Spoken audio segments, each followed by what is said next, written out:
Welcome to Who Knew. We are fans of the current series of Doctor Who, and here we discuss our likes, dislikes, and insights into the modern regeneration of the show.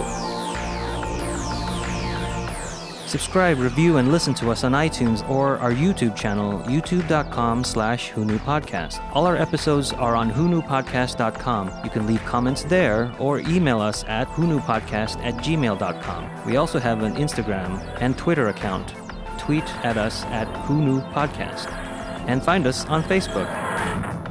Today's episode is episode 4 of season 9, Before the Flood. The Doctor explains to us, the audience, the meaning of a bootstrap paradox. If a time traveler goes back in time and uses knowledge learned in the future to create that information in the past, where and when did the initial information come from? This episode is written by Toby Whithouse, directed by Daniel O'Hara. It originally aired on the 10th of October 2015 and was originally watched by 6.5 million viewers. Hi, this is Eugene. Let's introduce ourselves. Hey, this is Brian.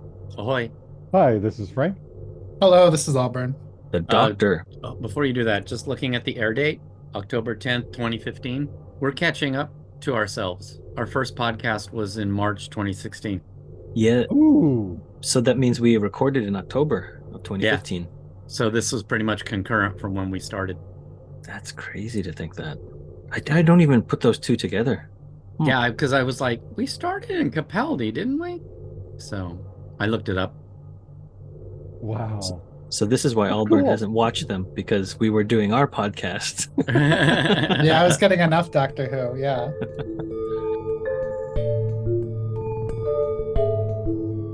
The Doctor, O'Donnell, and Bennett travel back to before the flood and land in the town in 1980. They meet Prentice, who will become the ghost in the top hat. It is his shuttle, and he is transporting the body of the Fisher King to be buried on this savage planet. The suspended animation chamber and power cell are still intact, but no markings inside. Yet. The Doctor calls Clara from the TARDIS and learns of his imminent death. The Ghost Doctor is saying different words than the other ghosts. He is listing the names of the crew, which also includes Clara. The Ghost Doctor opens the Faraday cage, releasing the other ghosts. He then turns and begins mouthing, "The chamber will open tonight." Back in 1980, Prentice enters the shuttle and sees the markings are now on the wall and is killed by the not dead Fisher King. So this is one of the first overtly breaking the fourth wall type of things. I don't think we've had something this long before. Maybe like a wink or a look into the camera, but not like this. Yes, and I'm in the minority, but I love it. I liked it too. I skipped the recap, and then I had to make sure I was on the right episode because I was like, whoa, we went very far away from the story. But I liked it. It's weird. Part of me wishes that this was done in the first episode, but then I get why they put it in the second. Yeah, I agree with that. Yeah, because you would forget about it by now. This is towards this episode. What I do like about it is that we get to see more of the TARDIS than I think we've had in a while. We go up in that library upper level, and he's just walking around, and I love that. Yeah, there's like a little office desk up there, or at least I saw drawers that looked like a office desk. I hadn't noticed that before. Yeah, that stuff is cool. And it's done well, but I don't know if I like it. Because it feels like there's no way to tell this in the story. How we can get this out, because you can't just say it to Clara, you can't just any other way. So it's done really well. And I like it, but it's almost, yeah, this is what you're going to need to know for this show. Thank you. Now on with the show. Kind of feeling it's separated too much. It's a cold open we've never had before. The coldest of cold opens. Yeah. Did he say to look it up online, or did he actually say to Google it? I can't remember. I think he said Google it. He says so. Google it. So an interesting reference that is still working today. Yeah. But we'll see how much longer. And so we mentioned last episode that he took apart a radio to make a clockwork squirrel. We see that squirrel on the amplifier, and the amplifier is from Magpie Electricals, all the way back in the Idiot's Lantern. I missed that completely. Oh, that's good. Cool. That's nice. We get the Beethoven's Fifth, the riff from the guitar, the electric guitar as he plugs it in, which is on the DVD if you have it. The menu opens up with that. that chord progression. The writer of this episode, Toby Whithouse, had the idea for breaking the fourth wall for the cold open, like early on in his draft of the script, and he was surprised that Moffat let him keep it in for this explanation of the bootstrap paradox. So maybe it was one of those things where he said, "Let me see what's gonna happen. Who cares if it gets shot down or not?" And then it ended up making it into the final version. So weird. Well, he did for Listen, right? Chalkboard. So, but that one wasn't a continuation of another story. So to just throw this in the middle, it just seems a little more jarring. And yeah, we don't know how to put this in. This is what you needed to know. I said that slurry, but it just didn't seem. I mean, I did like it. They did do it well, and it's fine as it is. I'm not complaining about that. Just it seems jarring as not a continuation of the story. Like this is just so separate from the actual story. I wonder how it would have been like a week later. Like I know watching them back to back, it confused me, but I don't know if a week of time would reset. What's weird is that I don't even remember this from originally watching it. Oh, I remember this scene distinctly. I just didn't know what episode it was in because I loved it. And now I know why I remember it so clearly from this episode, because I can't make heads or tails of the rest of the episode. No matter how many times I watch it, at the end of it, I'm like, I don't know. I can't remember what just happened. So, Eugene, did you do any research on the Fisher King? I know why they did this. Yeah, so I know the Fisher King from Arthurian legend. He's supposed to be like, I think, the last guardian of the Grail, or like you have to go through certain things to get to the Holy Grail, and he's the last one. And then there was that Terry Gilliam movie with Robin Williams and I think Jeff Bridges. Yeah, but that one was weird. That's not this Fisher King. The Fisher King I think they're doing in here is the Arthurian legend one. I think Robin Williams thought he was the Arthurian legend one in the Fisher King. Yes, I think you're right. Because there was this like weird flashback of him on a horse. Yeah. But anyway, I think what they're doing here is that they're explaining that the Fisher King is actually an alien and not part of like medieval times sort of thing. But they don't do anything with it. I know. But yeah, it just seems odd. So something that we're not really, at least I'm not familiar with. I don't think everyone else is all that familiar with it, except that it was a movie with Robin Williams. And so to me it seemed odd because I couldn't get a real good correlation between and why they use this character. Oh, go ahead. I just thought the silhouette and it looked great. Mm-hmm. Yeah, it looked amazing. But just calling it by a familiar name, that I couldn't make the connection. This one I did not watch with captions, so the whole Fisher King thing, I just figured it must be some alien thing I didn't know about, unrelated. I didn't connect it to the Arthurian legend because, again, I thought it just must have been, I'm hearing Fisher, but it must be some crazy spelling or something. Like a Fisher in time. Yeah. Again, with this open, though, we get O'Donnell giving us more of her doctor knowledge. Like she name calls Rose and Martha and Amy. And Amy. It's great. I mean, I just wrote that whole thing. Well, most of the important parts down. They travel back into 1980. They get out of the TARDIS, and is it Bennett is left throwing up? Yes. So O'Donnell is like waiting for him to be done and chats it up with the doctor. Where's Bennett? We need to get going. Oh, he's still throwing up. One small step for man, one giant. Time travel does that sometimes, the doctor says. Somehow I doubt that Rose or Martha or Amy lost their breakfast on the first trip. And then she asks, what year are we in? And the doctor licks his finger and puts it up to the air like you're testing where the wind is. He goes, 1980. And then O'Donnell responds with, so, pre-Harold Saxon, pre the Minister of War, pre the moon exploding, and a big bat coming out. And then the doctor goes, the Minister of War? Yeah. No, never mind. I expect I'll find out soon enough. Yeah. Like, that's fun. Yeah. Yes. Well, then I also like that she says, okay, well, go on ahead. And when she and the other man get reunited, she's like jumping up and down. It's bigger in the inside. It's bigger in the inside. It's bigger in the inside. That would so be me. And then, okay, be cool again. So yeah. She's like, okay.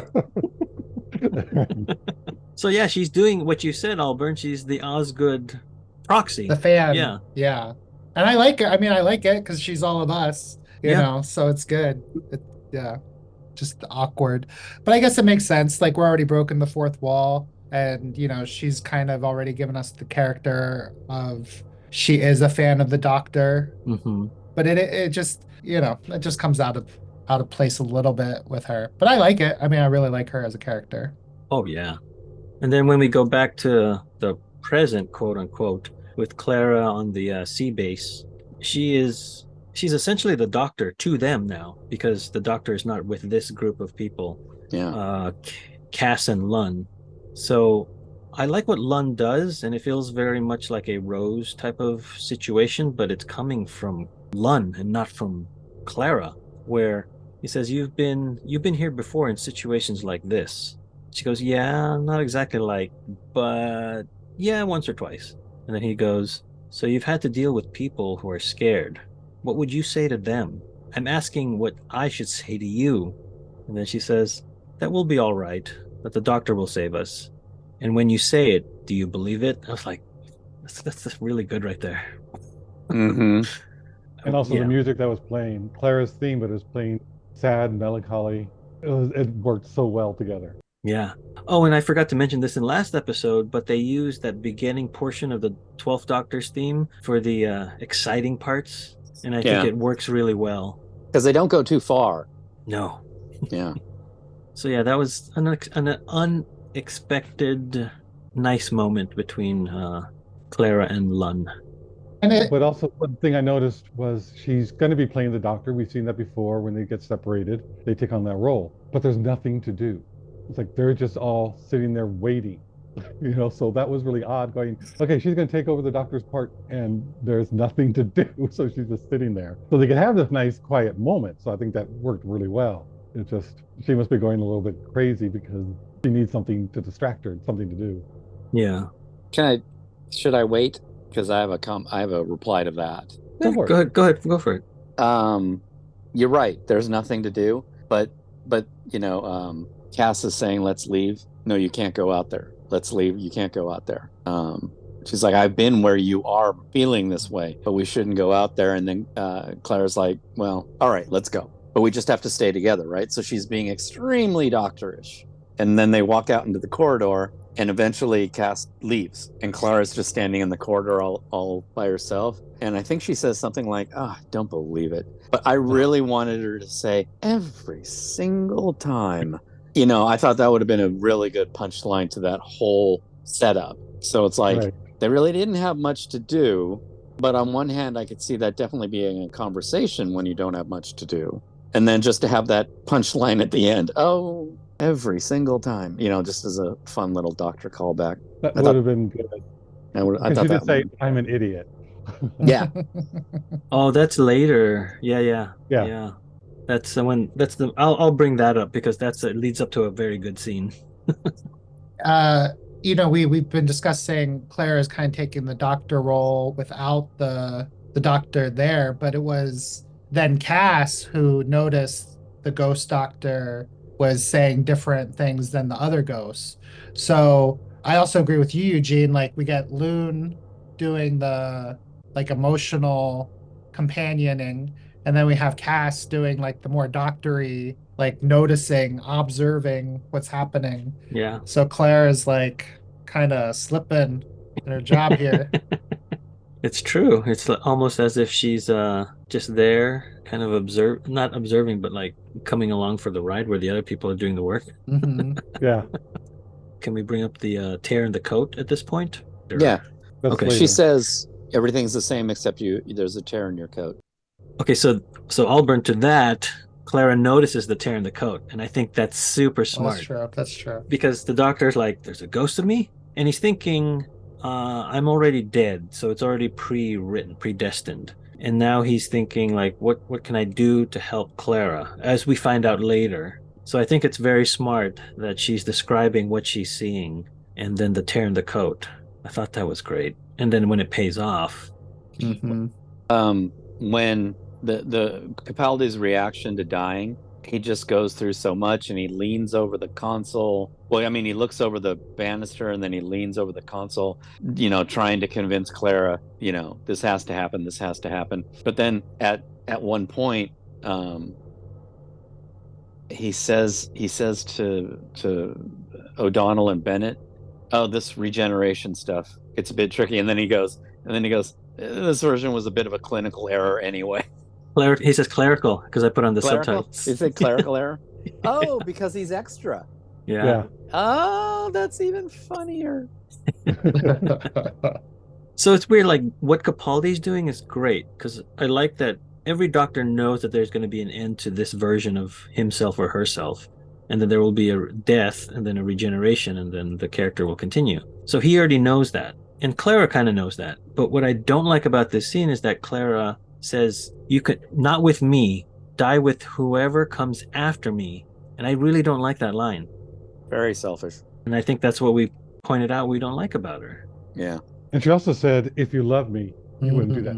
And she's used that before. I don't think remember. Do when you remember? Danny died, and it's like the way she was saying it sounded so familiar. So maybe it was a different wording. But even with the keys and stuff, it's like we're taking them back. It's just for some reason when she said that, it felt like I had heard that in a different episode. When something gets to that point where she's trying to be forceful. I think you're right. It's not in the same wording, but it is. Same Is it when she's intention. throwing the keys? That's what came to mind, but I couldn't remember, and I should have rewatched that maybe. But that came after I was thinking about other episodes.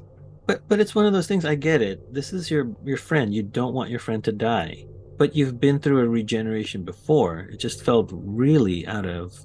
But he's not going to regenerate. He's going to die. That's the thing. He's going to become a ghost. So as he kind of says later on, you've robbed these people of their death. So I think you are going to rob me of my death, leading to my regeneration. He won't get a regeneration. He'll just be a ghost. But then she says, "You can die whomever is after me." So there's a little wishy-washiness going on there. And that's why we didn't like it. I think a lot of people didn't like it. Looking at it back now, trying to make it work, how I do that. It's just how lost she is and how needy she is right now because she really did love Danny and realized that and couldn't do anything to save him. And he left her. It's like they could have come back. He could have left. One person could have come back and he let the kid come back. So he also abandoned her. The doctor abandoned her at the same time, thinking, and she lied to him. It's all, mixed up and convoluted, but she didn't tell him about Danny, that he was dead. She said, "No, go, you're leaving. You found what you needed to, good." So I think, after that Christmas episode, and that was horrible and growing old, she needs help. But the only way she thinks about doing it is, the doctor's done this, I'm clever. And it's subconscious, be like him, get there. And so that linchpin to any kind of her sanity, because everyone keeps leaving, I think is what she's so afraid of. And I think it's just fear, but it doesn't come off well to me. It's looking at it now from hindsight and all that. It's like, it means a lot more. And I think it's better now that I've seen it again. But it didn't come across that because of the timing. It just seemed this was more of a standalone written episode that didn't connect to Danny, didn't connect to any of the past. So it doesn't delve on that. It doesn't really connect to it. So it's weird that you have these things that she does well, and then there's this thing that just sticks out. And it's almost like one step forward, two steps back. Very Clara. Yeah. Yeah, and definitely I will dish on Clara all day, but it is not to say like the actor or it's more like the choices production from the writers to the showrunner director have put into Clara that I'm not saying it's Jenna Coleman's fault or the character's fault. It's just somehow they got to this point with this character, the whole production. Yeah. I don't think it's Jenna's fault at all. I think with what she's doing, I think she's doing it well. I agree. Like I said before, the last time, I don't like the way that where they're going, but they're doing it well. I mean, they're both good in this. Now that the ghosts are free, Clara, Cass, and Lynn head to the Faraday cage. The doctor told Clara to leave the phone outside the cage where she can see it and he will call soon. The doctor and the others go to find Prentice, but find him dead, markings now on the wall, and that the Fisher King has moved the suspension chamber to the church. By the way, this is where I start losing the plot. The Fisher King is coming back, so the trio try to get back to the TARDIS, but O'Donnell thinks splitting up will confuse the King. She is found and mortally wounded. The Fisher King leaves, and the Doctor and Bennett arrive in time. Sorry. It's okay, Andrew. He'll be back. It's a tense scene. It's so The Fisher King leaves, and the Doctor and Bennett arrive in time for her to declare her love for Bennett. Bennett is angry that the Doctor didn't really try to save O'Donnell, but now will save Clara. They try to travel back to the future to get to the others, but the TARDIS has a different plan. It took the Doctor and Bennett back to when they first arrived in the town. They watch their past selves meet Prentice before the Doctor sends Bennett back to the TARDIS. You saw what I wrote there. Back to the Future. I did, yeah. So that moment really reminds me of Father's Day, where they see Rose trying to save her dad, and then you see them again in the same. I just love stuff like that, where they're like, we can't let them see us. We were just there. Right. And when they make the sound, she turns and she hears it. O'Donnell turns and hears it. And I went back and watched the beginning, and you do hear the sound in her turn from the very beginning. It's like, they did. Okay, good. They kept it. So I was like, they had to have, but it was so nonchalant that she heard something turned and then came back to the action with people talking when they first met Prentice. So it's not a bootstrap paradox. It's Is it just went out of my head. Predestination? It's a predestination paradox. Are those Discuss. terms? But are those terms interchangeable? It's kind of the same. No, okay. No, Because not I've heard because people. you don't have to have knowledge. You can just go back and be part of events, but you don't learn anything that you don't share information in the past that you learned in the future. You're just kind of there. The same thing sort of explained similarly, but without those details, and those terms have been interchangeable. So that really helps. Oh, and then we get a similar situation, or at least I thought it was similar to the Ninth Doctor in his end run with Bad Wolf and Parting of the Ways, where he's telling Rose and reassuring Rose of he's going to come back and save her when he says no to the Daleks. That was very similar to how when the ghost came into the base, and then Clara was on the FaceTiming with the Doctor from his console in the TARDIS, and he was just like, whatever you do, make sure the phone is within this reach and I'll come back and get you. So I thought that was very much in that same, the character would do that. Yes. I also really like that sequence. I feel like they had a good balance of like TARDIS props and like kind of modern day what we expect of phone calls and things. Like he kept, changing the orientation of the screen on the monitor arm, and yeah, it was just it was a nice kinetic. It was a phone call, and so it should be boring, but they shot it really well so that it kept that action and energy to it. It was great. I love that. What I did not like was O'Donnell being the worst hider ever and deciding the coast was clear, then not even looking in the hallway. She had like her back to the camera. I don't know what that was about, but that was a black mark on this episode for sure. Well, it's also a black mark on the Doctor, I feel, because he's the one that allowed her as a test to his theory, if you will, that we mentioned in last episode. There's a reason he's doing this. Yeah. And then is Bennett calls him out on it after O'Donnell dies. Yeah. And I think that's great. Yeah. And he's also right. And then even the Doctor admits it. Bennett's like, oh, you're not going to do anything to save O'Donnell, but you're going to change history to save Clara.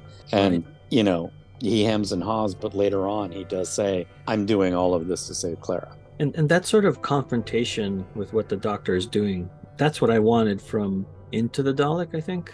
Yes. Yeah, that's what I wanted.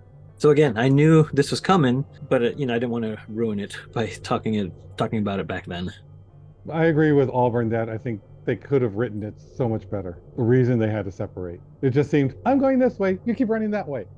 It just seemed too, because the script said so. No, just because the script said so. They needed to separate. There was no reason for it at that point. It's not like they got blocked off some way where she couldn't get through and had to go around. Or that the King's that right there coming when they're running, and so they had to go different directions to get away from them. I kind of had a feeling that she was sacrificing herself, giving them a chance to get away, but they don't. That's not in the story at all. It's kind of how I make the stupid way they filmed it work for me. And there could have been more, but they just ran out of time at that location.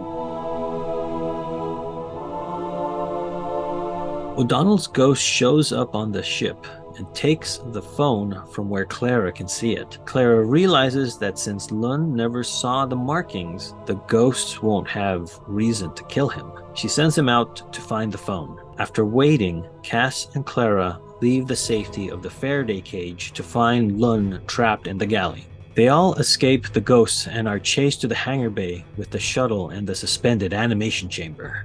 So that what Brian had mentioned with the discussion between Cass and Clara, I thought was really good. Yeah, You know, I really liked didn't it. even really realize that they're speaking different languages, but they were able to communicate, without the Right, interpreter. right. It's just because when I think about it, it's like, no, she said that. Oh, wait a minute, because it flowed so well. They filmed it really well, and they understood through the emotions and facial expressions. I was like, no, I know that look. I use that look. Yeah. So it was just done really well. I like that scene a lot. Yeah, they even call it out on the DVD commentary, like, if looks could kill. I do even like the one little capper where it's like, well, I didn't need anybody to interpret that. Again, there's like good things in this episode like that. But it also shows Clara using other people, to get the job done, and they call her on it. So that's also good. It's like, did the doctor teach you to kill people kind of thing, like to do what needs to be done. And I don't know at that point I liked it, going, no, that's what logically is the best, for the situation. They shouldn't hurt him because there's no reason for it. I bet when we first watched this, I hated this scene. I bet I just despised it because I'm like, I imagine myself screaming at the TV, "You are not the doctor. You are not the doctor. Stop it, stop it, stop it." Yeah, that tracks. But now, yeah. But now it's kind of okay. I'm Which good with it. also- It's well acted. It's well written. Okay, there's worse to And it's come. funny we never thought of.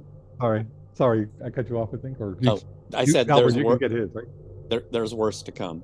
Well, I was thinking that we talked about this with Amy and Rory when they got separated, and Amy had her own companions on the ship. So that was like, okay, she's just being the doctor because now these are her companions because she's been there long enough, and it was fine. But I remember at the same time, Clara, you're not the doctor. Stop it. Just the attitude was different. The way the characterization was different. Yeah, but that all makes sense though. Why she would ask Lund to do what she wants him to do. Yeah. And we mentioned that in the previous episode. I think that's great that he was busy translating outside of the shuttle, so he never got to read the words, the markings on the inside. And so that's why he's safe from all the ghosts that are coming in.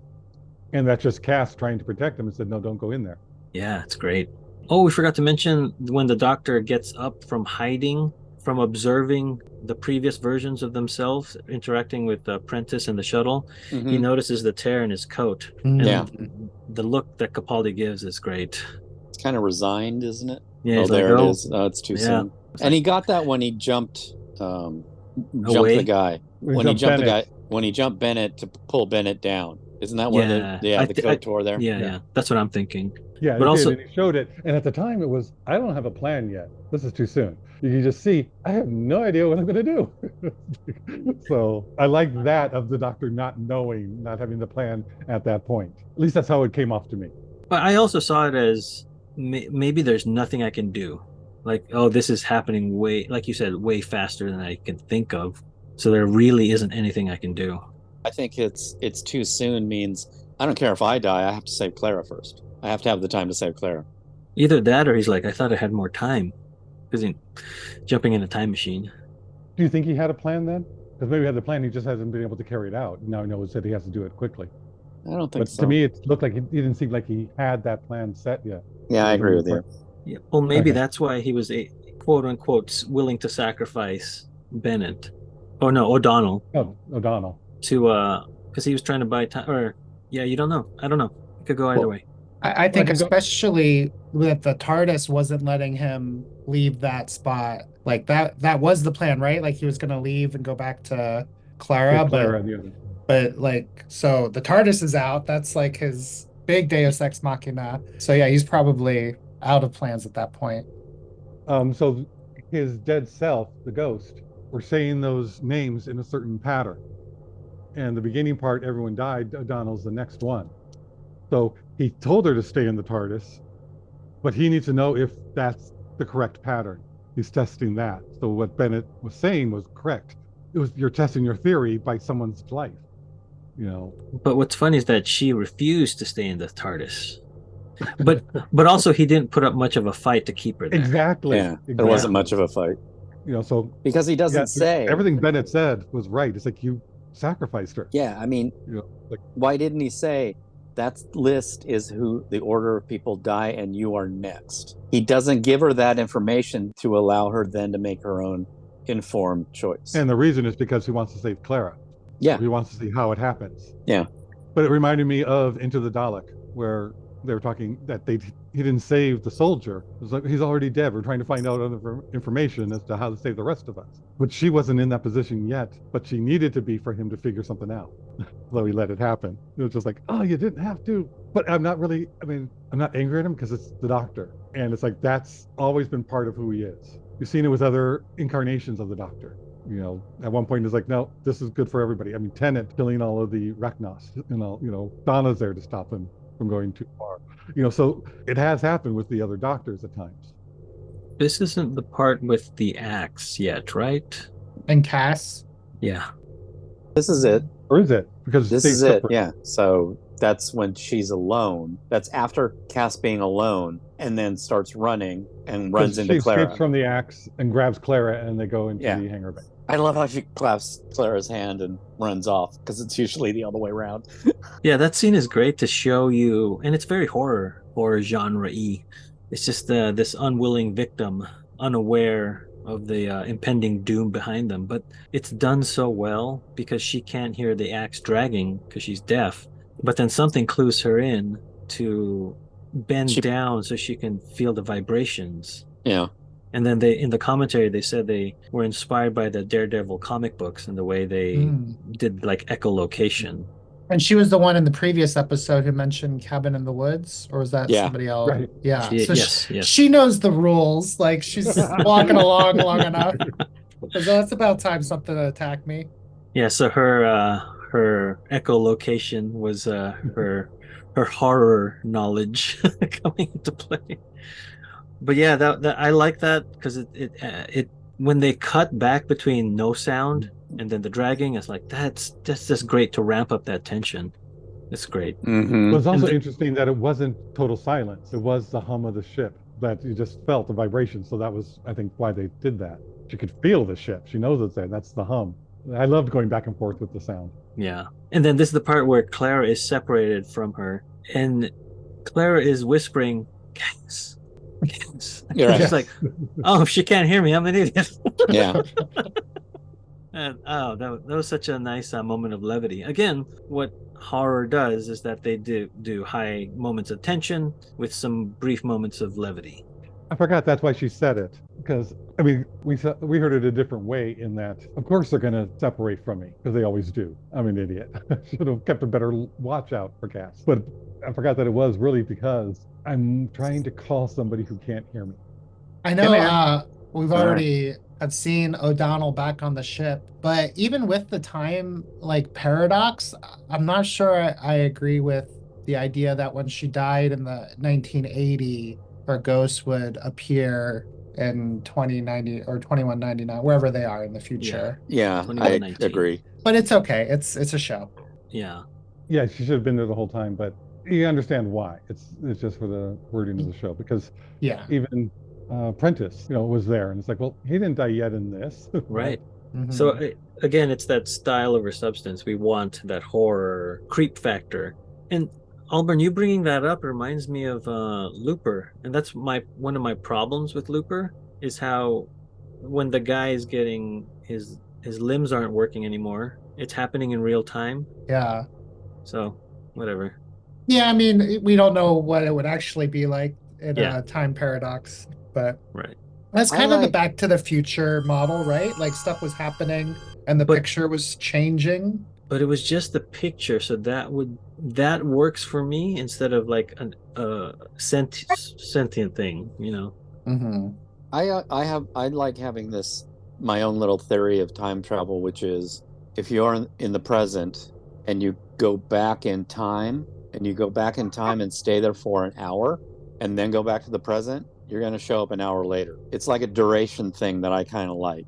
It's the same duration, Yeah, you could go back 2 seconds after you left, But in this theory of my time travel, it's like you'll come back in an hour because you've been gone for an hour. Kind of like the Bill and Ted, like you have to add one to the number to get to the next day or whatever. Never saw it. It's fun. Yeah, it's more fun than sciencey. Yes, I can imagine. and historical. That's true. We get Abe Lincoln and some other folks. Plato, Joan of Arc, Genghis Khan, Billy the Kid. Billy the Kid. We're not really seeing the Fisher King yet. We just keep hearing there's a big monster with large steps, and so that reminded me also of God, I forgot the title. God The Complex. Jaws? Yes, the God Complex. Huh. You know, because it had the same race and hiding from this big monster with large steps that we don't see. So to me, it just felt this is very familiar. It's very similar scenes in both of them. The way he wrote, almost exactly the same. I just before knowing that the author was the same, it was why are they redoing this? This is already done, and it's like almost exactly kind of like then the slow steps. So that's something that I noticed. Going, this really reminded me of the God Complex. Thank you.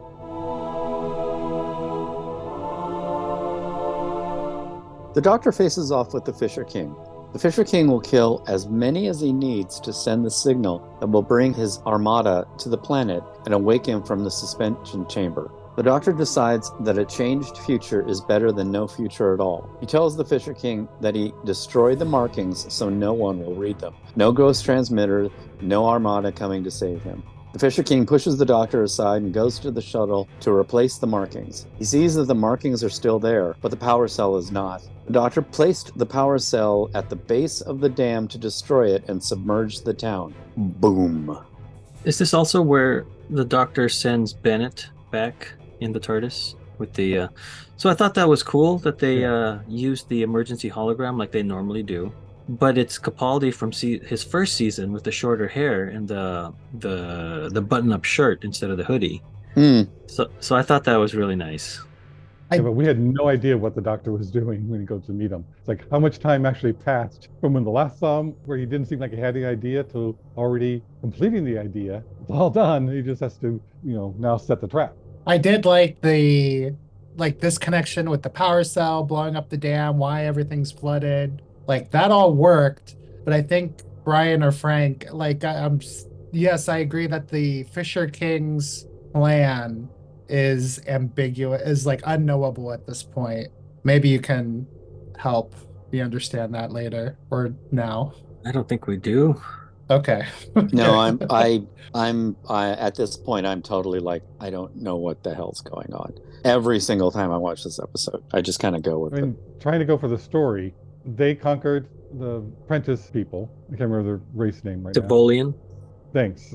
And then the other race conquered them and supposedly killed him. But it's the other race's thing is to desecrate your enemy by putting them on a really savage, awful, no good kind of planet. At least that's what we've been told. Maybe that wasn't the whole plan. We don't know if we believe Prentice, because we saw on the other one that they will lie and do anything to save themselves, to get out of things. Yeah. So maybe that was a lie that we all got because he wasn't dead.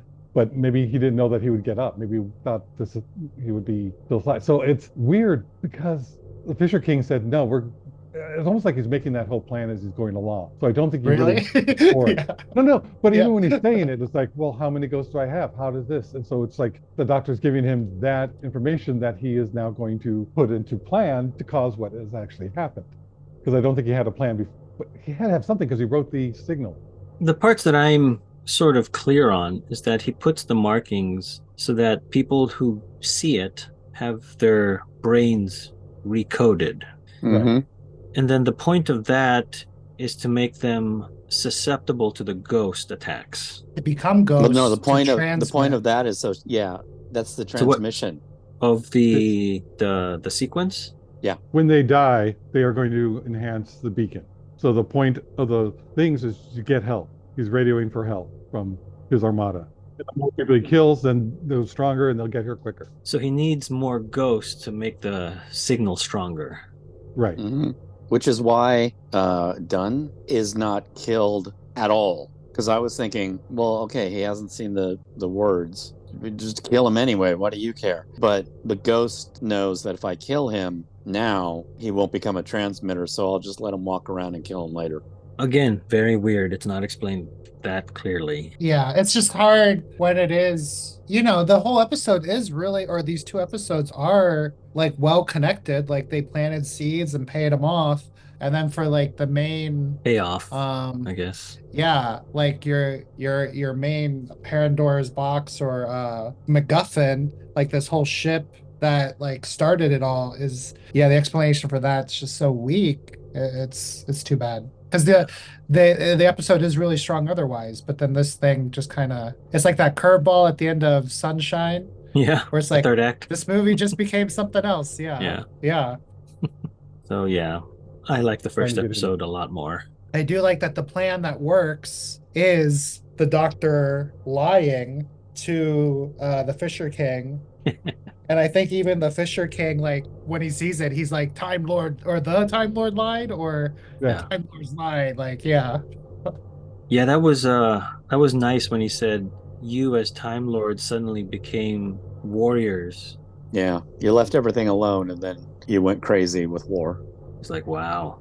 The look of the Fisher King was really cool. Like Oh, that awesome. the silhouette with like the doctor and him together and the like and it looked like wings. It's very like the devil, like from a like the silhouette, you have the Yeah, wing looking things and with like a yeah, skull looking yeah, face instead of like a skull. yeah. I don't know if anybody noticed this, but when they're in, I think it's the galley, there are paintings on the walls, and they are sort of Fisher King like. Hmm. It's like a Hmm. sea monster creature-y thing. At first, Hmm. that's what's what you think of when you first see it, but then the more I watch it, I'm like, oh, that looks a lot like the Fisher King. I noticed them when I noticed that they had like crew members in a cartoony, like happy, Yeah. like face look, and but they were wrapped around, I think, by those sea monsters. Hmm. So yeah, there's some interesting things going on with the art direction in the background. Yeah. So it's a shame that there are nice connective tissue like that, but the overall payoff is not the best. Do you, from listening more to the commentaries, like what was this season more experimental? Like were they given a longer leash? Because they are doing things that are, out of the ordinary. Were they trying to shake things up and maybe just, when you're Yeah. pushing the envelope, it's easier to miss as well. What's unfortunate with the commentary is that they're talking about just these two episodes instead of an Oh. overall season level commentary. But I'm not I'm not remembering anything table like table read Mhm. planning wise. I don't remember anything that was brought up. Sorry. No, that's all good. Just going through it again. It's like the Fisher King came up with all this after he woke up. And it's like, I'm trying to read too much into it. It's like, no. He then etched it. It's like, and he was just doing the bravado. Well, they'll come here. We're going to, drain everything from this planet. You'll all be enslaved. Yada, yada. That's what we do. So I think it just was a happenstance that they were supposed to bury him here, but he wasn't dead. And for some reason, they didn't know that he wasn't dead. And then it was our good luck that he chose an abandoned military town with a dam next to it that was easy to flood. Yeah. Well, we would have gone anywhere if it was something else. Or the doctor would have just arrived there and we wouldn't have had that other story. He was Right, still but if dealing with if this. if the burial had instead been closer to like an urban center, he would have gotten all the ghosts he needed, Right. Mhm. real quick. But yeah. That's a Yeah. show.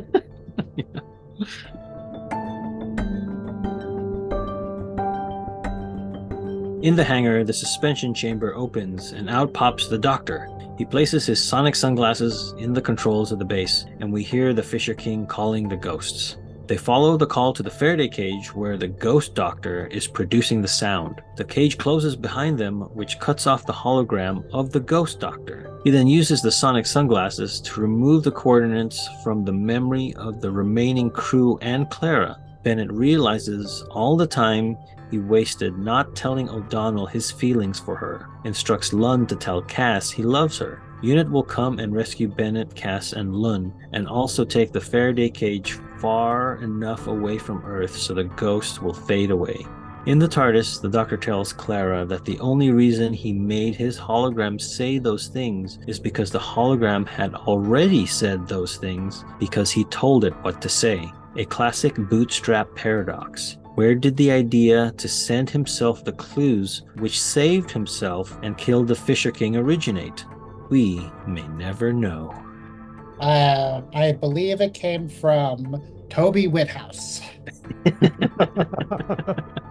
Yeah, that was a little too rushed for my taste as far as endings, because I think I mentioned I don't like expositional endings. Like, don't tell us this is the ending. But I don't know how else they would have done it. I think it goes to show endings are very hard, even when you have, 2 hours to give your story. Like endings are still really hard. Well, let's say satisfying endings. I like the ending. I liked it. Because the way I see it is you can't have a bootstrap paradox. I just don't accept it. Like, it seems, everything has to have a start. I guess it's, if you do a big bang, it's coming from nothing. That could be it. But the ghost didn't show up for him, the doctor, until he went back. And because of that, I'm thinking it hasn't happened yet for that doctor. So when he goes back, he gets that information, he knows what's happening, but then he gets it from himself. So it came from him subconsciously, maybe, knowing that he's going to do it, but he hears it from himself. So that is the loop, the bootstrap. But I think, no, it came from the doctor. He had this idea. The first time it happened, started the loop. And it's kind of like a string going, just doing one big loop and then continuing on. So they crossed at one point the same time period. So it's like, I understand the bootstrap. I get it with, same thing. I think they said it was supposed to be Da Vinci, you said? Or Beethoven. No, the original story wasn't Beethoven. It was going to be Da Vinci. I heard that somewhere. I can't remember that. Well, this is Terminator 2. Terminator 2 is a complete bootstrap paradox. Well, Terminator 1, too. I mean, 1 as well. 1 and 2. Yeah. Because 1 sets it up, and then 2 closes the paradox, completes the paradox. There's also a Next Generation story. I'm sure it's done before, but where was the one where Data knew something across time loops? It's the one with Mark Twain, I believe. Now I'm thinking of the one where not that one. The Enterprise blows up. Yeah. Oh, yeah. And so, I agree with Frank. Like, if this was a time loop that a doctor started at some point, but how many times they go through the loop until it actually ended, we don't know. Because the ending is fine the way it bookends with the bootstrap paradox and the doctor now addressing it to Clara so that she understands what that is. Because that's fine, but I just feel like the ending is very rushed. I think it's because of the Fisher King's plan. That one is very unclear and very murky as far as what is really going on. And then you throw in the bootstrap paradox at the end. It just feels a lot of talky things going on. Yeah, it was one that they, at the end, had to explain everything. When he was, working on Clara's mind to get rid of the number and the coordinates. She's like, so is this what happened? This is what happened? So that's why this happened. There's another case where the sonic sunglasses actually do something by removing the words or whatever, the markings from their brains. Right. So that worked. So it can alter the memories of a sentient creature, but having him make a force field is just going too far. And they did bring that up in the commentary where they said, "Oh, here are the sonic sunglasses," which divides the fandom. I think they said where some of them hate it, and then the other half really hate it. so they even they can poke fun at themselves. So I like that.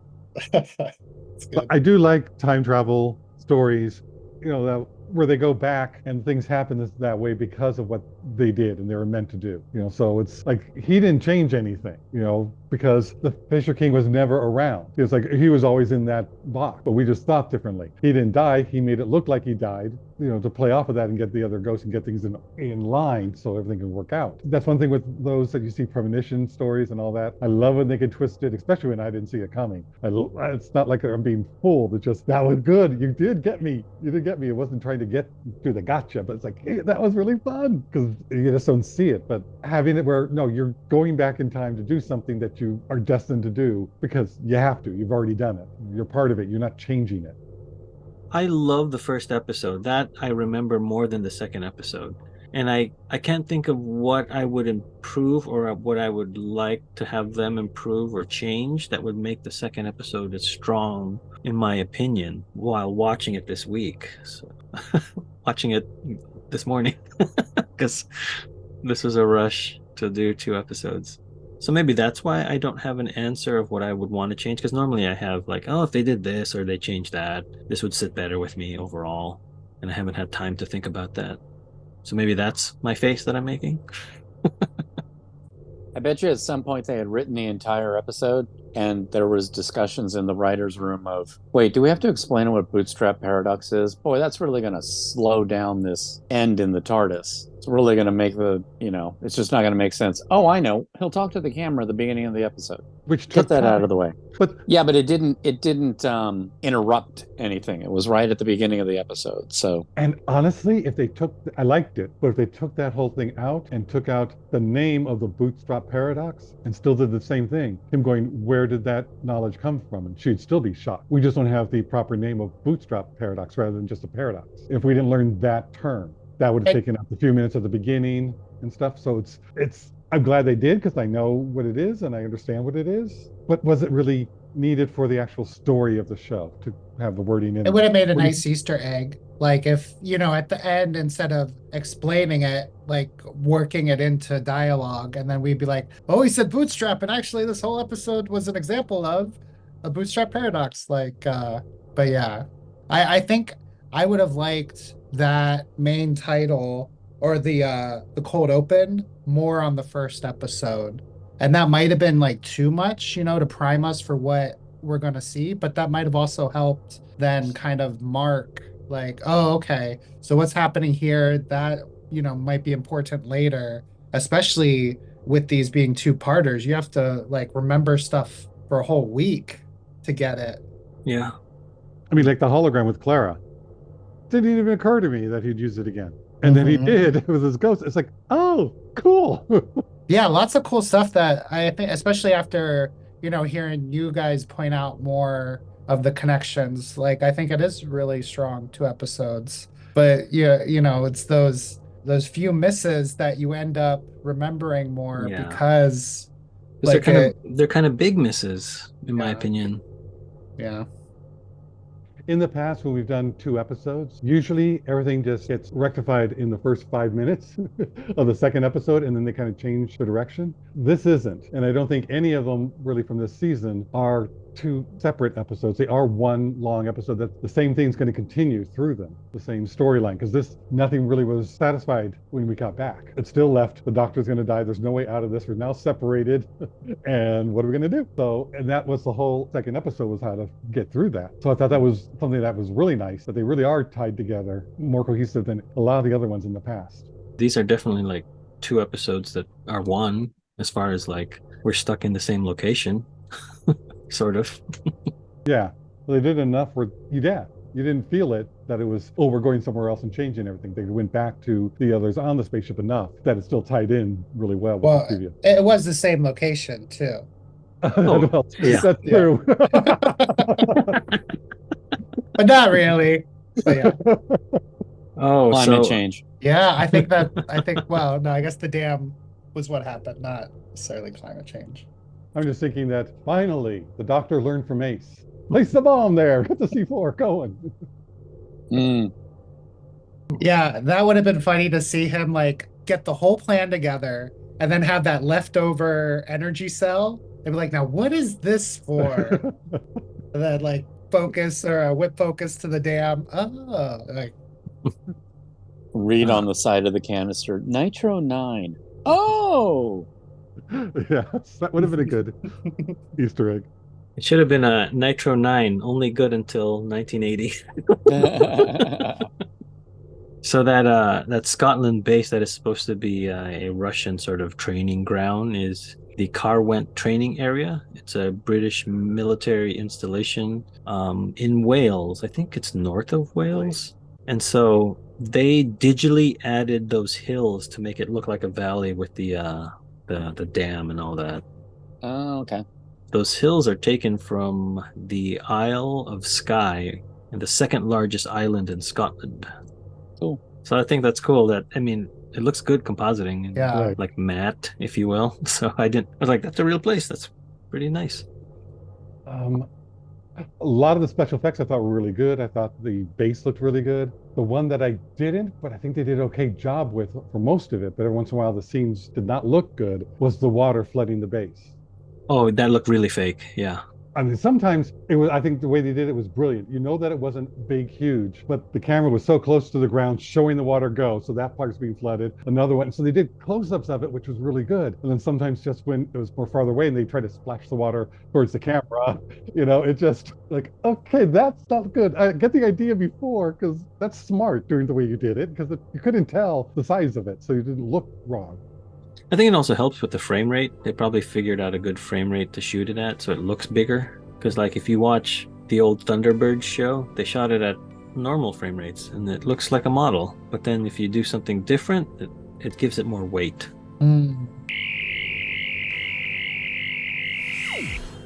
All right, going through the cast, we have Colin McFarlane, who plays Moran. He's the, I guess, the leader that dies in the beginning and remains a ghost throughout the whole rest of this the story. He is General Pierce in Torchwood: Children of Earth, and he was Commissioner Loeb in the Nolan Batman movies before Commissioner Gordon becomes the commissioner. So I was like, I recognize this guy, and that's probably where I recognize him most from. He's also the voice on another Doctor Who. Oh, I wish I could remember. Hold on, maybe I can find that real quick.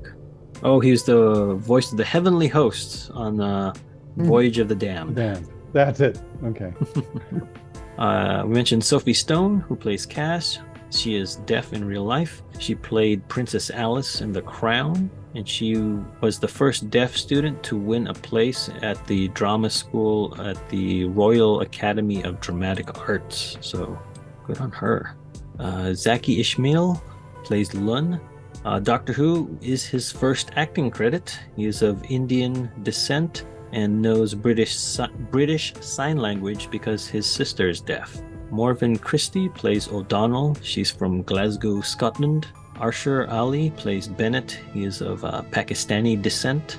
Stephen Robertson plays Pritchard, the company man. He was Jonathan in Joyeux Noel. I know that's one of your favorite movies, Frank. He was also the angelic priest in Kingdom of Heaven, and he played Dominic Rook in Being Human. And he's Sandy. He's Sandy in Sheffield, which is really, really good.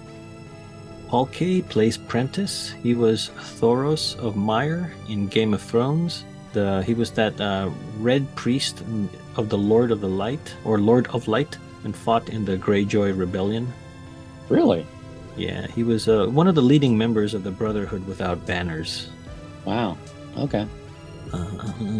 So he was the Trevolian apprentice. Trevolian, whatever. He had a lot of makeup on him, and it didn't allow him to hear very well. So Sophie Stone felt a connection with him because of that, and she said it was nice, but also not nice. Meaning, like, nice that you can't. I can relate to you because you can't hear very well, but also not nice because you have to go through that. And yeah. Neil Fingleton plays the Fisher King in the practical costume. He was the tallest British-born man, and he stood 7 feet and 7.5 inches tall. He passed away in 2017 of a cardiac failure at the age of 36. Peter Safranowicz voices the Fisher King. We've seen him as Pete in Shaun of the Dead, and in Guardians of the Galaxy as one of the processing officers in the first movie. And he is the Tick in the Amazons version of the Tick. And we've also heard his voice previously as Darth Maul in The Phantom Menace. Oh. Corey Taylor does the roar of the Fisher King. the guttural roar that we hear, and he voices the 12th Doctor's hologram ghost. And he is the lead singer of the heavy metal band Slipknot and is a fan of the show. And I think he was doing a gig or a show in the UK, and then the production was able to get him to come on board. Yeah, I did not know that 3 people did the Fisher King. So I mentioned the DVD commentary on it was Derek Ritchie, who's the producer, Toby Whithouse, the writer, and he wrote School Reunion, Vampires of Venice, God Complex, A Town Called Mercy, and he will write a couple more coming up. All right. So, Under the Lake and Before the Flood, who are they good for? Or more specifically, they are good for who? A new viewer, a casual viewer, a fan of the show, or a diehard? I'll say casual. There's a lot of good stuff here. Nothing that I think would turn anybody off completely. So yeah, casual. I'm going to go with fan, because you're going to have to watch it again, I think, to get a lot out of it. At least I did. So that's my experience. So I'm going to go for fan. I'm gonna agree with Brian and say casual. Yeah, I would not use this to introduce somebody to the show. The time travel elements are pretty cool, but I think with the Fisher King, it's a hard first entry into Doctor Who. But after watching again, I liked it way more than the first time that I saw it. So I'm not gonna rip on it too much. It's good. I think a casual viewer of the show would enjoy it. Yeah, knowing a little bit about the Fisher King, I find it odd that they chose to use him as the villain of this episode. And I can't think of maybe Paul Bunyan being the bad guy in a Doctor Who episode. It just feels like, why would you do that? Anyway, so that's a little off-putting. But I do love the first episode because of all the horror tropes that they use. And I know people that would love that type of episode to watch, but I don't think the second episode would bring them in as much as the first episode. So it's like I'm in between a new and a casual, but I think the fact that horror people might not want the second episode, I think that throws it into casual for me. So that wraps up Under the Lake and Before the Flood. Thanks for listening, stay safe, and we'll see you next time when the future becomes the present. You just listened to an episode of Who Knew? Our wonderful theme music is by Michael Grady. Find him on Facebook at The Universe Explodes. Additional music is by Damiel Paggio. Additional music by Paul Ohlers. All our episodes are engineered by Auburn, and you can find him at auburnbinkley.com. You can also find this show in several places. Follow us on Twitter at Who Knew Podcast. Subscribe, review, and listen to us on Apple Podcasts, Google Podcasts, or on our YouTube channel, youtube.com/WhoKnewPodcast. All our episodes are on whoknewpodcast.com. Visit our Facebook page. Please leave comments, reviews, and click like to support Who Knew Podcast. To listen to our show on your Amazon Echo device, subscribe to us on Amazon Music, and then ask your Amazon device to play your podcast subscriptions. This podcast is inspired by Doctor Who, the longest-running sci-fi show in history, and especially the revival spearheaded by Russell T. Davies. Thanks to Russell, Sidney Newman, Verity Lambert, Ron Grainer, and all those involved in the adventures of our favorite Time Lord. Your work continues to inspire and entertain. Okay, I'm ready. Let me go to the computer, but I'm checking something. Okay. That actually sounds pretty cool. Brian sounds like a robot. He's the Borg. Say something Borgish. You will be assimilated. Too late. Too late. I already got rid of it. Back to your bed. Don't go back. Don't go back. I'm not going back. Don't reassimilate. I'm not stupid. All right, here we go. There are 4 lights.